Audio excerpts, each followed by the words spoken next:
already beginning to be manifest in this body of flesh now to the degree that we become detached. That's what's so interesting about the phenomenon of incorruptibility in the relics of some saints like St. John.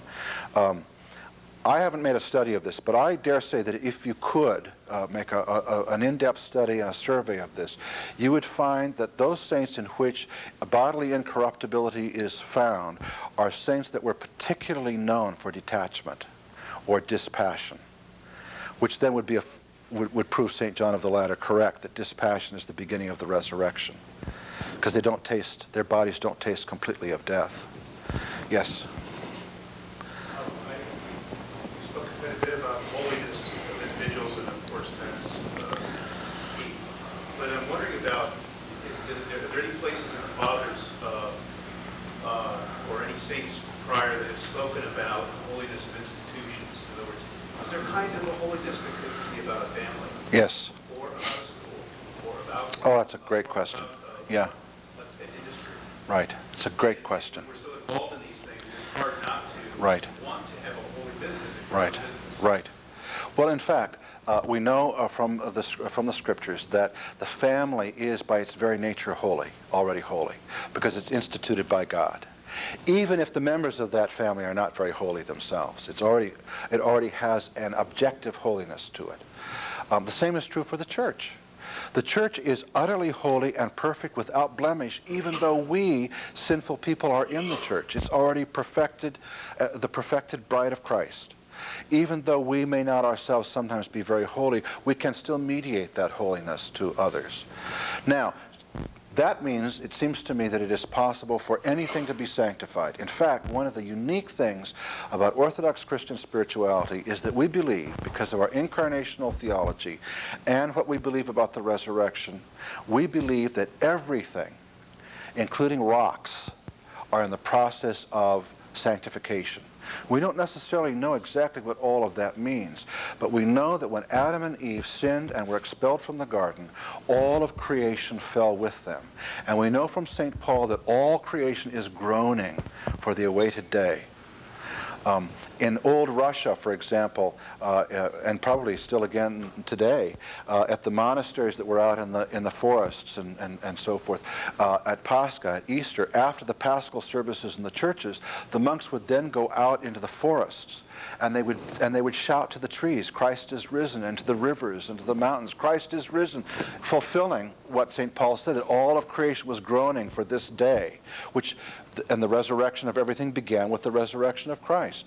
So if it's possible for all of creation to be sanctified, and if there's already an inherent holiness in the family, then I think it means that it's possible for one to have a holy business or for there to be holy institutions if the people who work in them and live in them and work out their salvation in them want that to be. Yes. I don't see how it couldn't be.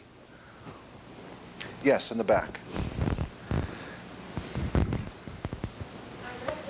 Father Seraphim Rose liked to listen to classical music, and he mentioned it being a way to feed the soul. Do you have any recommendations for how we can be feeding our souls and the souls of our children to make them more receptive to things, the holy ways of holiness? Sure. I want to just add to what you said about Father Seraphim listening to classical music. He did do this.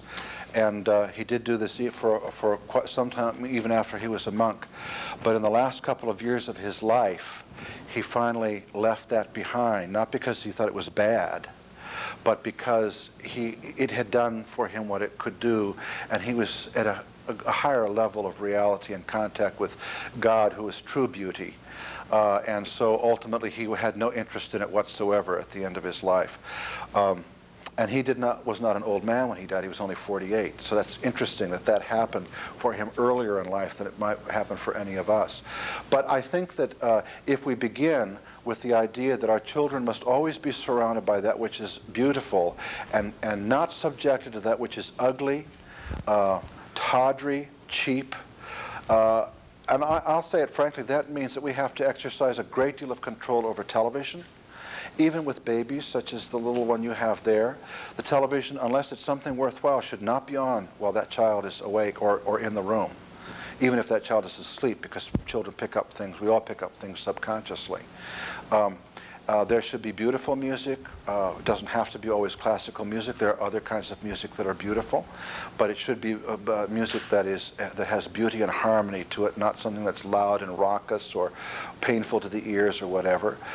Children at a very young age can be taken to museums to see works of art, paintings. I know many parents who do that. We've done this with our children, and our children are the greatest kids to take traveling, because if you say, we're going to go see such and such a museum, their day is made. Now, I know that sounds like there really must be dweebs, but I have to tell you, they're not. They're wonderful kids, normal, healthy children, but they were raised on that, rather than we're going to go see, a horror movie or, whatever it is. They were raised on this whole concept of beauty, and that, Dostoevsky said, beauty will save the world. And of course, the most beautiful thing of all is God. So it was a kind of a pun that he was making when he made that statement. So we have to start when they're very young, and it's not a difficult thing to do as long as we have the right mindset. If we're doing it for them, we're going to be doing it for ourselves too. Yes.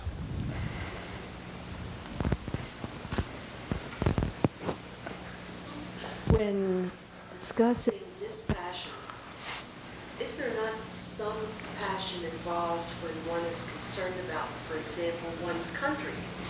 One wants it to proceed in a, if I can use the word godly in that connection.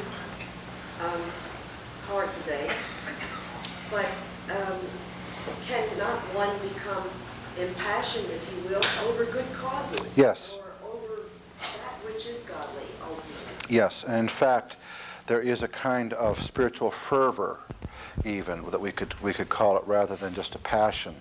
And we know this. I will say that there are some things, and patriotism is among them, that maybe is a little bit lower on the list than we sometimes think. However, having said that, if you remember that there's one time in the New Testament when the Lord becomes angry. That's when he's driving the money changers out of the temple. And that, the fathers of the church teaches us, is a righteous anger. He is angry because the honor of his father's temple is being dishonored. And so he is angry not for himself, but for his father, for God. To the same degree, we can have righteous anger or a righteous fervor, if you will, as long as it's not for me personally, but it's about someone or something else. For example, there are people who have a righteous or passionate feeling about abortion, for example, being a terrible crime.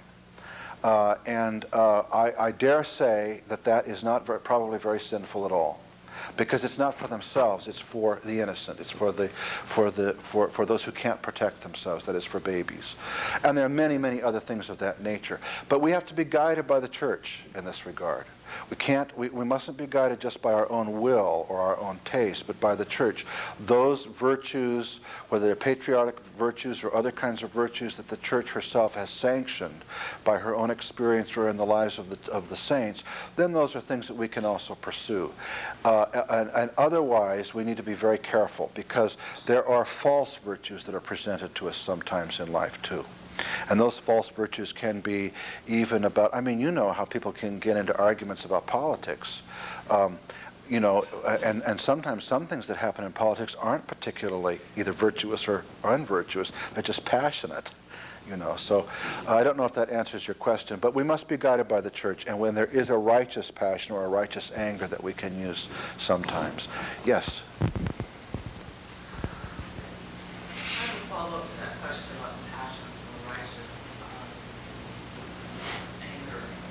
Is the problem when it becomes consuming and all-consuming, where they can go a little bit too far and start to warp one's life? Yes. Yes, and it can even harm other people, for example.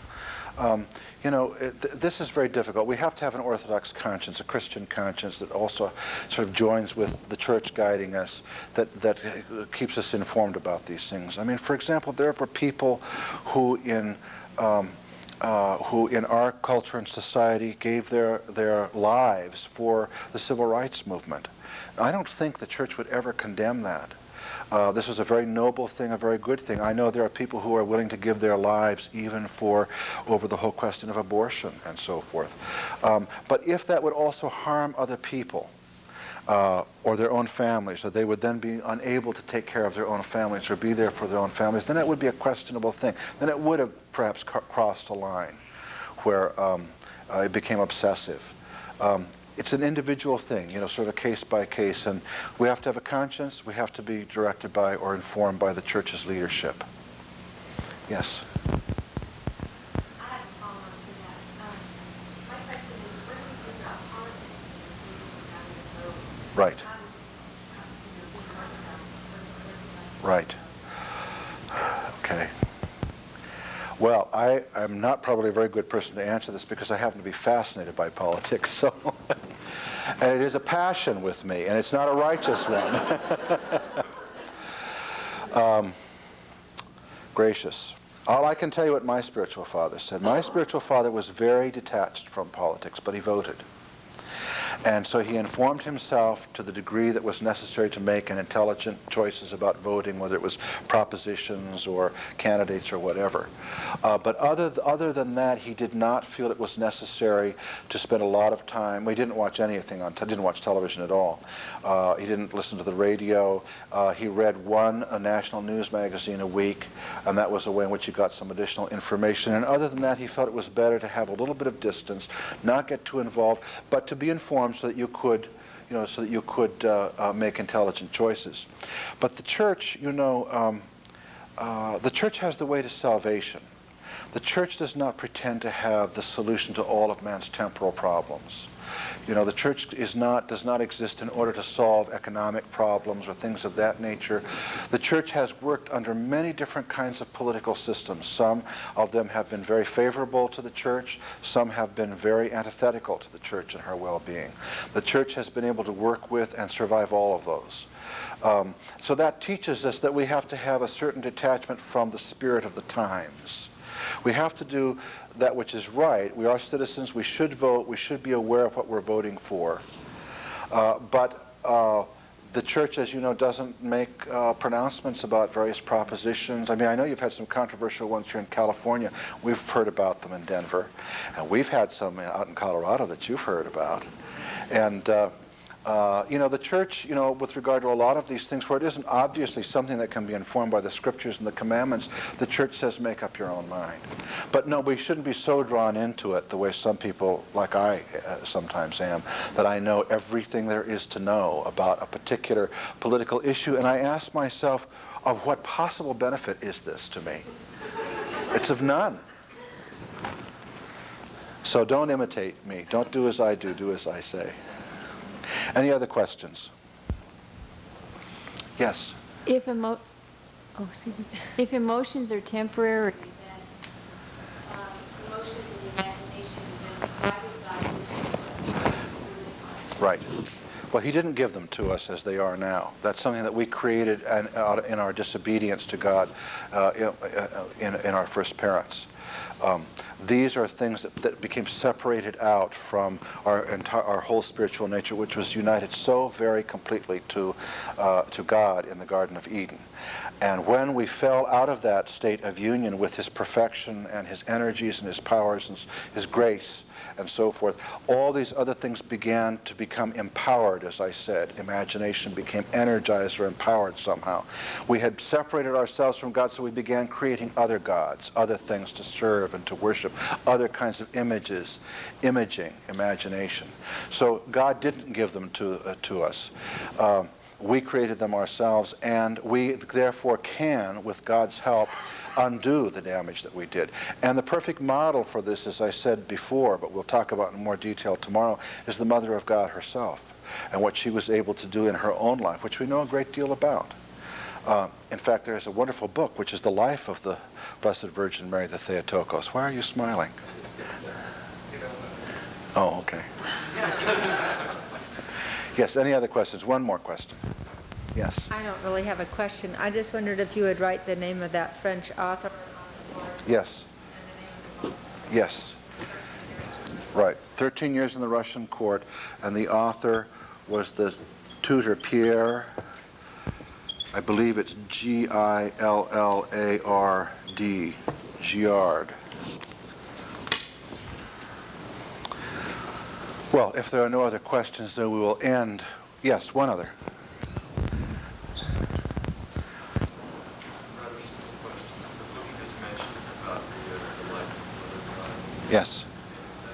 I think it's called The Life of the Blessed Virgin Mary the Theotokos. It's printed by, out of Buena Vista, Colorado, Holy Apostles Convent, I think. You probably have their catalog, I would imagine.